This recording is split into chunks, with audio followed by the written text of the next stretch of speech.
Hey, what's up guys? So I just want to talk about foot, ankle, the connective tissues about them, and how to train, effectively train the feet and the ankles to be more durable, to be able to apply more force, be quicker, more agile, have that bounce, or just good strong durability and coming back from maybe prior injury.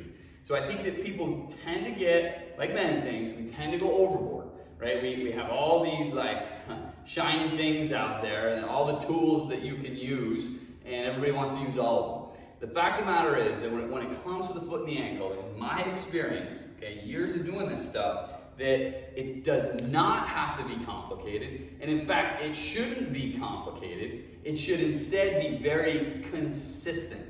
The foot and the ankle, they deserve attention in your training every single day, And to start with, we always address the tissue, the fascia about the foot, So using a lacrosse ball, if you've got, some of these different massage guns and so on and so forth, if you have access to a manual therapist, make sure that the tissue quality, is addressed first and foremost, because having healthy tissue, specifically the fascia here, the Achilles tendon, calf, and other connective tissues about the foot and the ankle, very important.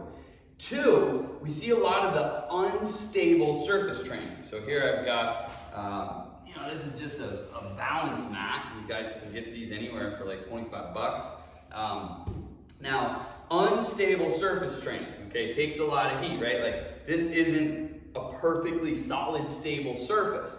Now, is there benefit from using a tool such as this? I say yes, but as with everything, the devil is in the details, Typically, we will favor this more unstable training in situations where we're coming back from an injury, where somebody is just very subtle, barely reach, these very initial stages of relearning and developing the proprioceptive feedback and efficiency there of that input from the foot, those vibrations basically from the foot up through. So don't go overboard on the unstable surface training. No, you do not need to be fucking squatting 300 pounds while standing on, or 500 pounds or whatever, while standing on an unstable surface. That's freaking idiotic, Chances are you're gonna get hurt, and then your feet and your ankles really aren't gonna do you any good anyway. Now, the surface that we act on, that we play on, perform, work on, whatever it is you're doing, that surface isn't unstable. It doesn't change per se. It does change, it's not unstable. It can change by way of angle, Side hill, right? Especially the athletes that are in the backcountry. The angle of that surface is always changing. But even on a level playing field, surface structure and densities change, And the angles that the foot and the ankle get into, that change, Those change.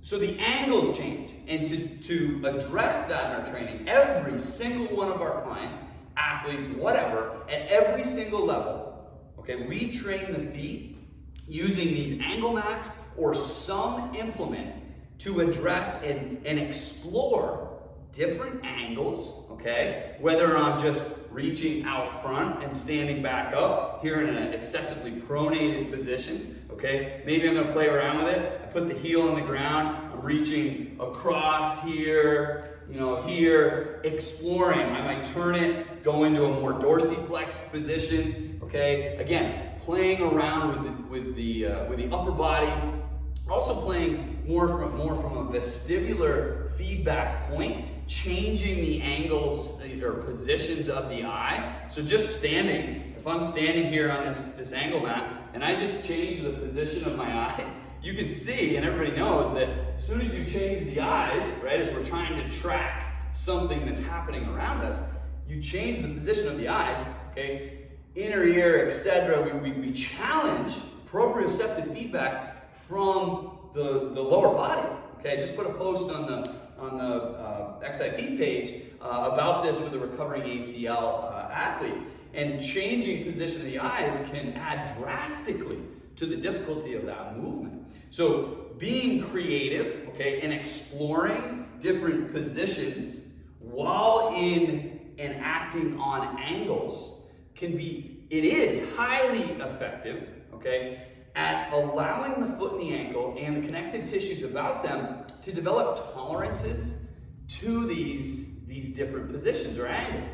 And ultimately, that's what it's all about, is building tolerance, exploring different positions, and building tolerances so that when we're in those situations of like maybe crazy angle, and then there is a bit of a slip, that the tissues are comfortable in applying force effectively to keep us upright, maybe avoid the rolled ankle, okay, or whatever.